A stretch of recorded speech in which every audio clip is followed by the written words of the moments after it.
Hello everyone, my name is Megan Burns and I'll be speaking on John Newberry and the Newberry Medal. John Newberry was born in the early 1700s, and just to set up the idea here, he was really born during the height of Enlightenment in Europe, which brought about people like John Locke, who, as I know as an early childhood education major, was really the beginner of children's education in the form of really play. And I guess literature kind of goes along with that as well. So I believe he kind of helped the literature movement push forward for children. Before this, you really had the poor, the rich and the poor. And right now there was a rising middle class, so it was more people who could focus on giving them their children's gifts. Before this, the poor couldn't afford to ever give their children a book, even a basic book, much less a children's book. Was just focused on them, and the rich mainly focused on Latin and language studies and mathematics and science, and now they could really focus on having more fun books to read that still brought about learning.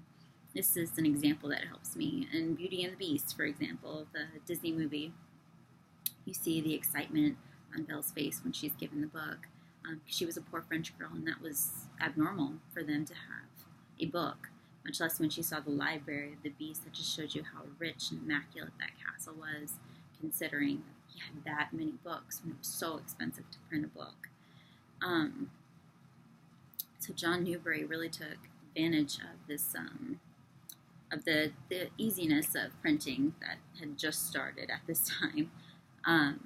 And he began his bookshop. He did take over a printing press when he was 16. He was pretty much self-taught, so I think that really had an influence on why he wanted to let children learn this way, because I think that would have helped him possibly. So maybe that's why he took over this. But he definitely saw the profit in it too. And that's why he's considered the father of children's literature, because he wrote and published and helped influence several children's books throughout his time. Is Mother Goose and Goody Two Shoes. I think perhaps the fact that he had stepchildren, children of his own, helped him realize the importance of those as well as John Locke's views. And now we have the Newberry Medal, which is awarded since 1922 in the United States, which is kind of odd considering that he's British. But it's only awarded in America, and just some of the examples of how it came to be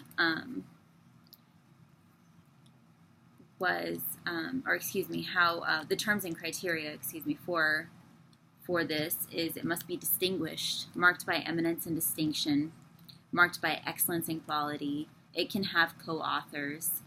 It has to be an original work and have a contribution to American literature. And it could not have been published or anything in another country. It had to start here, like I said, which is odd considering that he was British. But the last one was Last Stop on Market Street, which I've personally never heard of. But I did look at the list, and on there also was Bridge to Terabithia, which was definitely one of my favorites growing up. And right now it just has to be a work that really just brings to light the child's imagination while still learning about a new culture, a new environment, just really broadening their horizons instead of just basic textbooks. And I feel like that's very important to have. I mean, like I said before this, there was not children's literature, and I can't imagine growing up without children's literature. It was such a big portion of my life. So I'm very grateful to John Newberry for starting all of this, regardless of his motivation, if it was profit or for his children or for a love of learning, love of questioning. I do appreciate all that he put forward for children's literature. I said, as I very much so benefited from it.